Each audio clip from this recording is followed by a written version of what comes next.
Hey guys, so next up, this is one of the fans that, as you know, I try to find in all the variations. And I don't think I have this variation yet. This is polished brass with stencil blades and no light kit, so it's got the little decorative finial on the bottom. It looks different than normal. I think somebody replaced the little ball piece in the center, but that's easy to find. Bell canopy, which is my preference. This one has an A.O. Smith motor, so it'll be very interesting to compare that to the Westinghouse and GE motors that these have used. I think Fasco too. I can't. Universal for sure. They've used Universal, Westinghouse, GE, A.O. Smith, and I just can't remember if I'm making up Fasco or not. So yeah, this is a really nice example.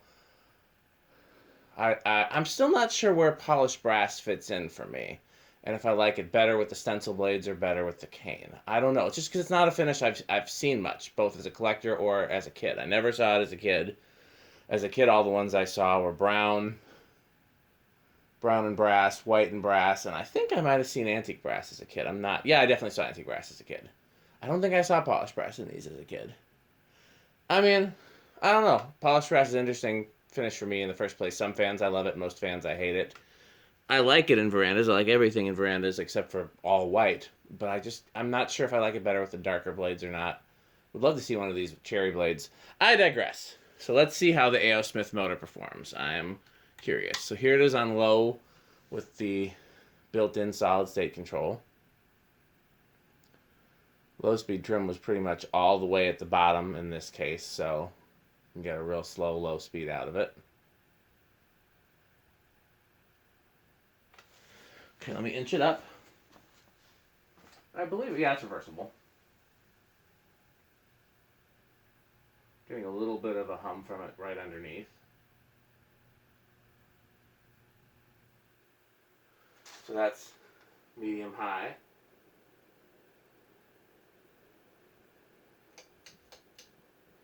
There's high. Still a little bit of a hum. What are we drawing? Okay, current draw is comparable. That's plenty fast. So yeah, the A.O. Smith motor is definitely up there with the GE and the others. Seems a little... doesn't quite fly the way the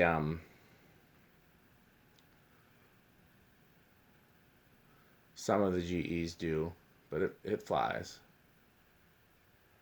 I wish I had I think it's called a tachometer, or an RPM measurement tool that I could really compare. I tried buying a few different ones back when I first started testing out the old shop, the upstairs shop, and of course the problem was that it wasn't like a fan blade. It wasn't scientific enough for the thing. You know what I mean? Like I could try by putting a piece of reflective tape on the fan blade, but it wouldn't always see it, and yeah, it's just not designed for that.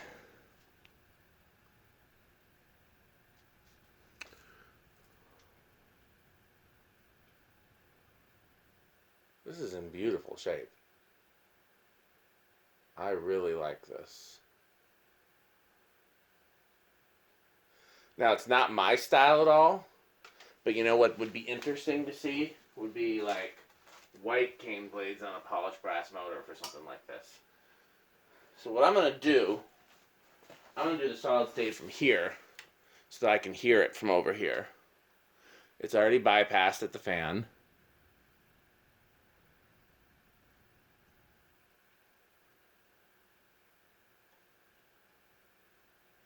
Oh yeah, that's silent.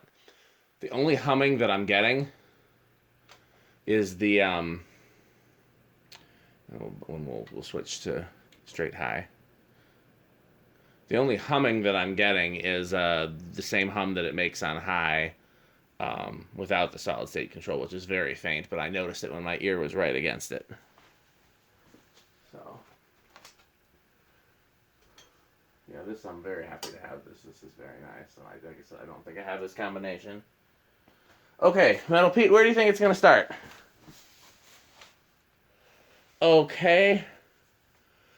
I think I'm going to go with 2. Really don't know how the A.O. Smith performs, but I'm assuming it's going to be similar to the GE. Here's 2. Well, nothing's drawn. Oh, yes, it is. I just was... Okay, let's try again. 1, 2, 3. Metal Pete was right.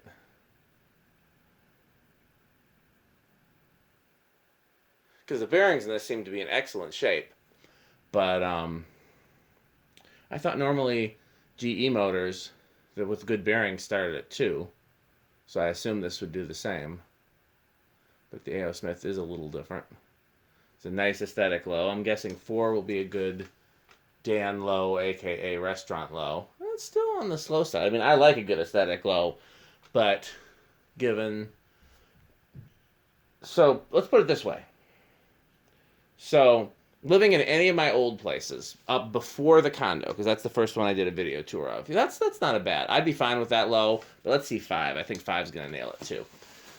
So, any of my places that I lived before the condo, which would be my parents' house, my first apartment, my Virginia apartment, my townhouse that was in like a farmhouse. What am I forgetting? Technically Nia's place in Virginia, Bristow. 6. Okay, so up until the condo, I wanted the slowest aesthetic low possible for my fans because they were all like places with one floor, no vaulted ceilings,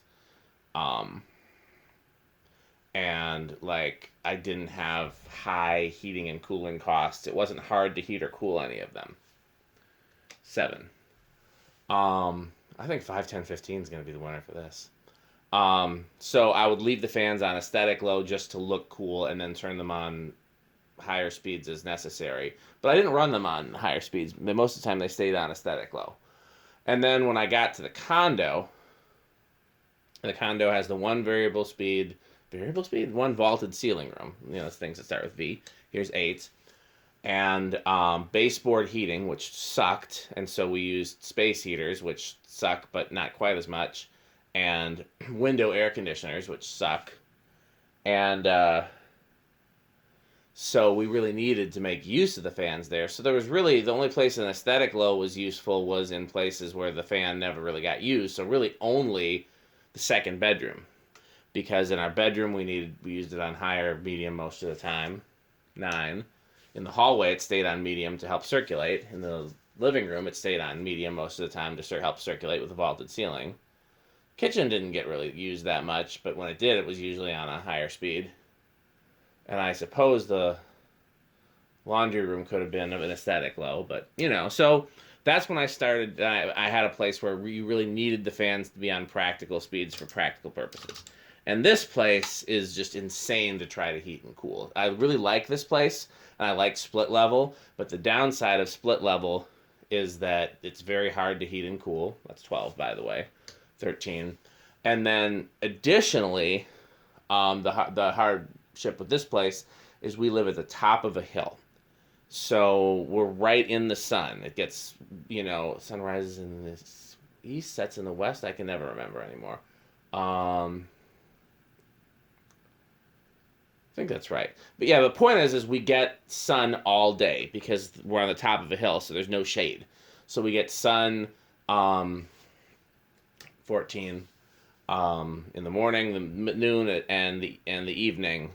And so like trying to cool this place, and even trying to heat it is a pain because like in the morning it'll be freezing downstairs, like the main floor living room. And then by afternoon when the sun's on that side, you know, it'll be 80 degrees in the dead of winter with no heat on just because of the sun baking the building. So these fans in this place really get used for circulation. The stairs fans, the kitchen, the living room, the foyer, the bedroom, really the only ones here that don't get used that much in terms of actual circulation would be the beauty room and the first floor. So those could all be aesthetic. But then even when I'm down on the first floor, I turn those on, and Nia sometimes uses the fans. So that's 16. Let's go up to 20. I think I was right. Yeah, 10. We're still a ways away, though. Let's try 30. Over. 20. Oh no, 13's over. 15's over.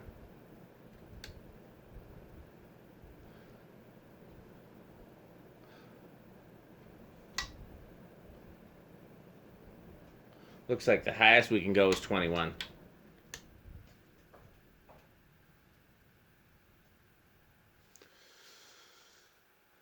Okay, I know I was rambling, but I hope I explained that well. My point is that everywhere here you actually need fans to circulate, even out here in the garage, because if not, it gets dank. So my uses for an aesthetic low have dwindled, and I'd much rather have 3 practical speeds at this point, or 4 practical speeds. It is nice to have the aesthetic low when the fan is on a variable speed, though. Like, there's only one of the 1, 2, 3, 4, 5 in here. Alexa, garage door fan 3, 5%. Okay. Let's see where the variable is on this.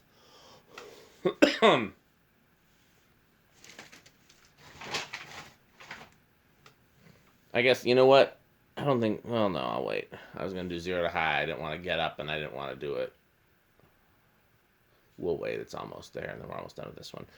I'm going to take a break. Alexa, what time is it? It's 11:02 p.m. I'm going to take a break, and I think I can do one more. Little bit of an inrush. Okay, so I'm going to take a break, and then we'll see if we can do one more video tonight. Thanks for watching.